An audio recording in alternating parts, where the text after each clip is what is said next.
Hi everyone, this is Venky from UFX mentor YouTube channel. So ఈరోజు నేను చెప్పేటువంటి topic అనేది చాలా చాలా ఇంపార్టెంట్ అనమాట.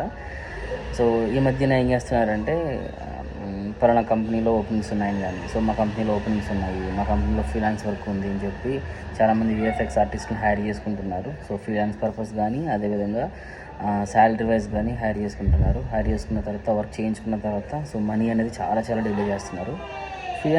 ఫ్రీలాన్సర్స్ని ఇబ్బంది పెట్టడం అనేది ఇప్పటి నుంచే కదండి, చాలా కాలం నుంచి నడుస్తుంది. ఇప్పుడు కొత్తగా ఏం చేస్తున్నారంటే జాబ్స్ హోల్డర్స్ కూడా ఇబ్బంది పెట్టడం మొదలుపెట్టారన్నమాట.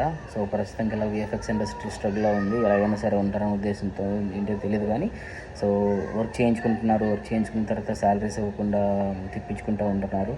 సో ఇలాంటి ఫ్రాడ్స్ అయితే జరుగుతాయి. నేను చెప్తుంది అందరి గురించి కాదండి, కొంతమంది ఎథిక్స్ లేనటువంటి కంపెనీస్ గురించి మాత్రం మాట్లాడుతున్నాను. సో దయచేసి బీవేర్ ఆఫ్ ఫ్రాడ్స్ అనమాట. సో మీరు ఎప్పుడైనా జాయిన్ అయ్యేటప్పుడు అన్నీ ప్రాపర్గా తెలుసుకుని మాత్రమే జాయిన్ అవ్వండి. Thank you.